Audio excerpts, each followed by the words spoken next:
अरे क्या बातें हो रही है मानसा और बिंदनी के बीच। जल्दी से रस्में पूरी करो, बेटा ज्योति परेशान हो रही है। 50 बार फोन कर चुके हैं। हाँ, जल्दी आ जाओ हॉल में। अच्छा एक मिनट तो रुक जा। भैया आप बाहर चलो, बाहर बजाओ, हम कलश लेके आ रहे हैं। जाओ जल्दी। हाँ बोल। तुम्हें पता है तुम्हें कितने नंबर मिले? वायु जा मेरा बोर्ड लेकर। जा जा।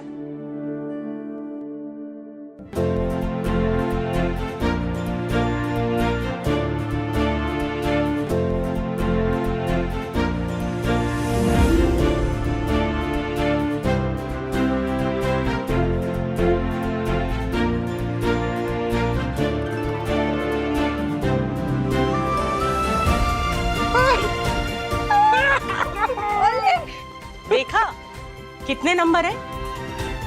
10। और तुम बन गई बीनी नंबर 1। चाची, आपने मेरे अच्छे बुरे हर वक्त में हमेशा मेरा साथ दिया है। आप मेरी बेस्ट फ्रेंड भी हो और चाची नंबर 1 भी। ये कलश है ना, इसमें इस घर की इज्जत, मान, मर्यादा सब कुछ इसके साथ जुड़ी हुई है। आज ये कलश तुम अपने सर पर रख कर जाओगी, मतलब इस घर की मान, सम्मान, इज्जत सब तुम्हारे साथ है बुलबुल। ये तुम्हारा फर्ज भी है और जिम्मेदारी भी। इसे हमेशा संभाल के रखना।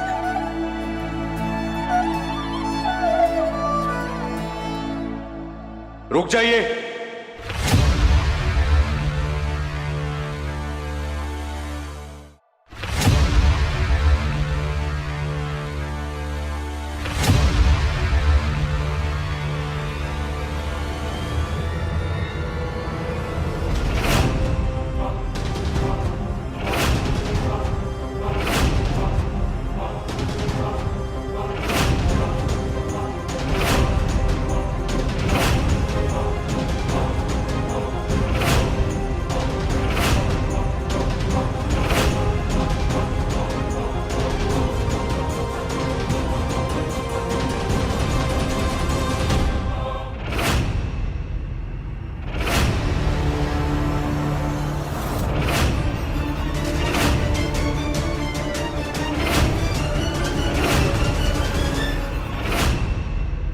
मिसेस बुलबुल वीर प्रताप सिंह, आपको अविनाश मल्होत्रा के कत्ल के जुर्म में अरेस्ट किया जाता है। You are under arrest.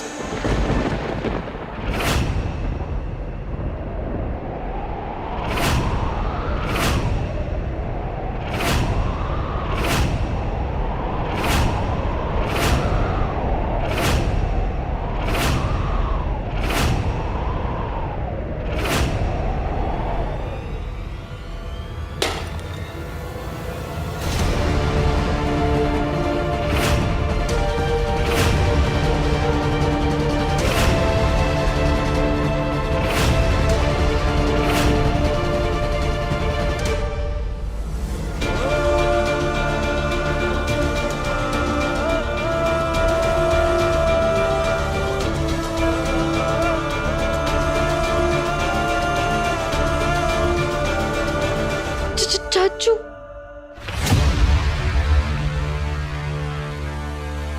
वीर, ये कोई मजाक का समय ना है। आप जानते हैं पापा, मैं अपनी ड्यूटी और अपने फर्ज के साथ कभी भी मजाक नहीं करता।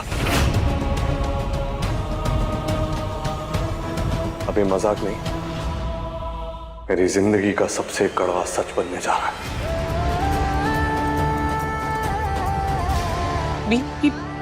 ये क्या कर रहा है तू जानता है ना कि ये तेरी पत्नी है, इस घर की बेंदी है।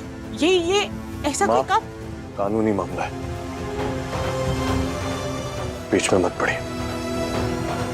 पत्रकार साहब, आप कुछ बोलिए नहीं, सही है तो मेरी बात ही नहीं मान रहे। बुलबुल चाची को मेरी किए की सजा मिल रही है। जो हुआ मैंने किया, सारी गलती मेरी है। मिसेस बुलबुल वीर प्रताप सिंह, सारे ठोस सबूतों के आधार पर आपको अविनाश मल्होत्रा के खून के जुर्म में गिरफ्तार किया जाता है। You are under arrest.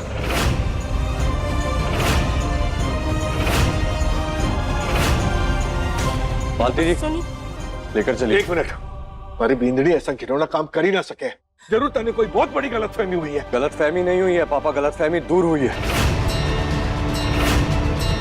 सारे सबूत और गवाहों के हिसाब से अविनाश सिंह का खून बुलबुल ने ही किया है।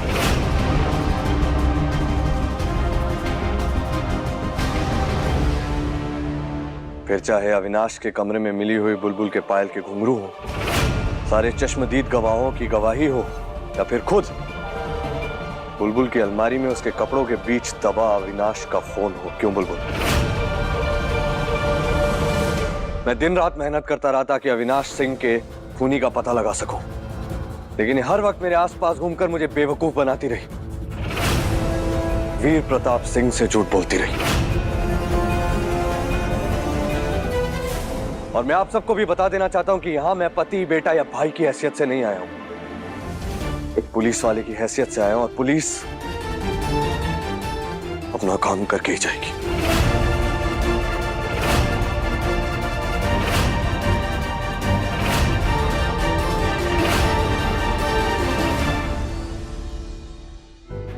मैं जानती हूँ कि तू एक बहुत ही ईमानदार पुलिस ऑफिसर है और तू यहाँ अपनी ड्यूटी निभाने आया है, लेकिन तू इसे जानता है ना, ये तो वो जिस चीज में जान भी नहीं होती ना, वो कटोरी, उसे भी कटोरी मासी सा बोल के बुलाती है।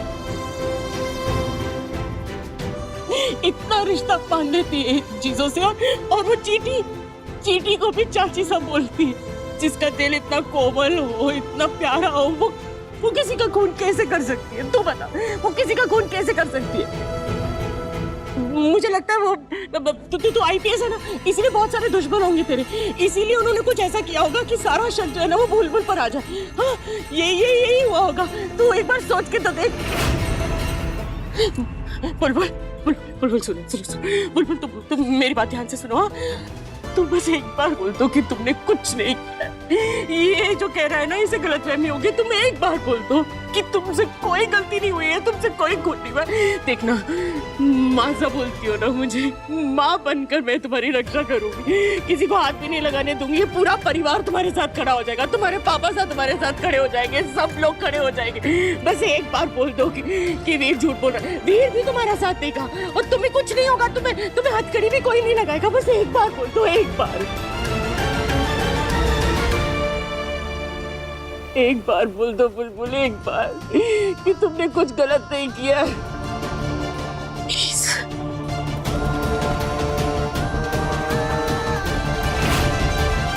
मुझे माफ कर दीजिए मासा।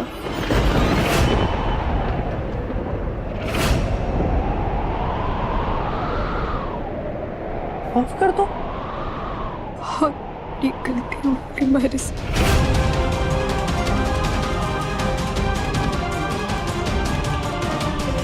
माफ कर दीजिए।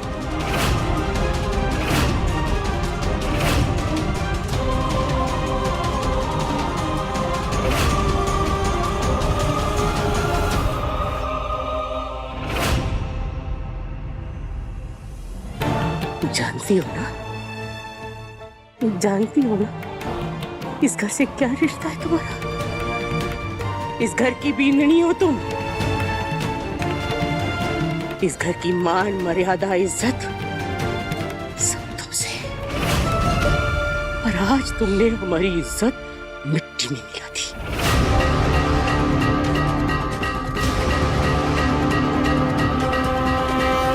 बाहर जाएंगे ना तो लोग थू थू करेंगे कि इस घर की बींदनी ने खून किया है और खुद इस घर के बेटे ने उसको गिरफ्तार किया है।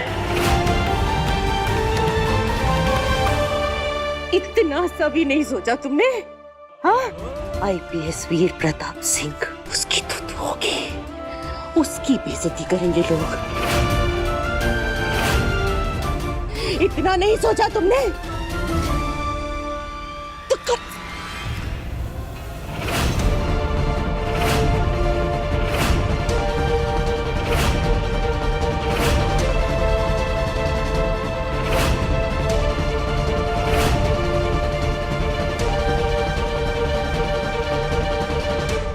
भी नहीं मार सकती अब मैं तुम्हें, क्योंकि मारा उन्हें जाता है जो अपने होते हैं, जिन पर हक बनता है। और तुमने वो हक खो दिया है बुलबुल।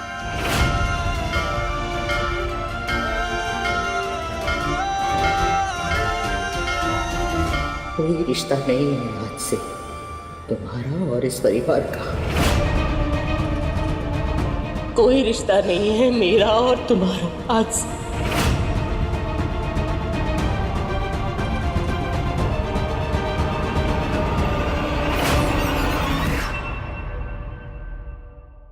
और भेजो बिंदनी को कॉलेज।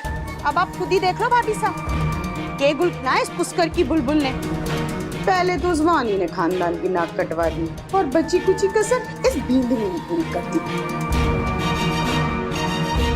अरे वो सुपड़ खा भी ना कटी हुई नाक लेके घर के बाहर आ सके थी, लेकिन आप लोग के मुंह दिखाएंगे समाज को। हमारे को तो फिक्र हो रही कल के अखबार में क्या न्यूज छपेगी। थानेदार पति की हत्यारन पत्नी।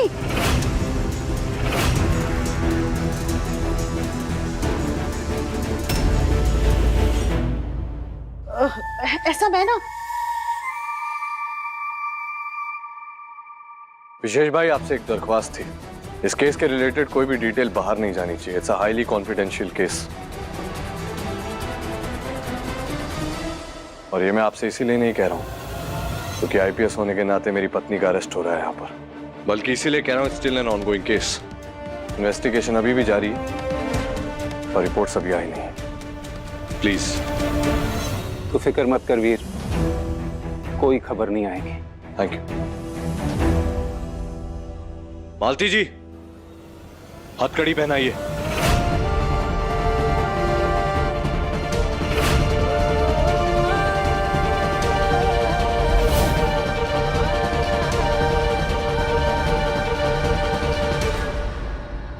चाचू चाचू चाचू प्लीज रुक जाइए। जाने दो उन्हें, और आज के बाद तुम बुलबुल से कोई बात नहीं करोगी। मैं नहीं चाहता कि उसकी बातों का या हरकत का तुम पे कोई असर पड़े। जो लड़की झूठ बोलकर रात के समय किसी लड़के से मिलने जा सकती है, मुझे उस पर भरोसा नहीं है, ना उसकी संगत पर और ना ही चरित्र पर। अगर यही हरकत तुमने की होती तो अपने हाथों से गला दबाकर मार देता तुम्हें। किसी भी शरीफ आदमी के लिए उसकी इज्जत बहुत जरूरी होती है।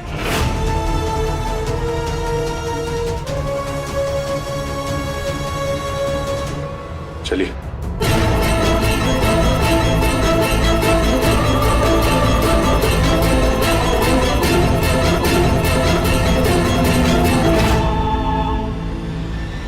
वीर भाई, चाचू वीर चाचू प्लीज वीर भाई, मेरी बात सुनिए। भाभी ऐसा नहीं कर सकती।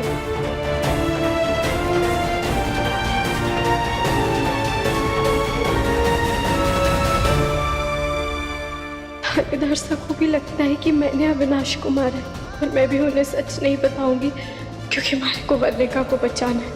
मैं उस पर कोई आंच नहीं आने दे सकती।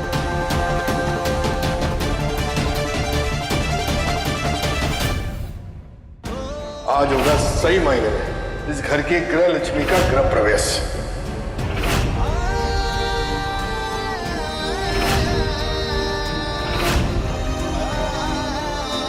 इस छलने की जिम्मेवारी भी थारी।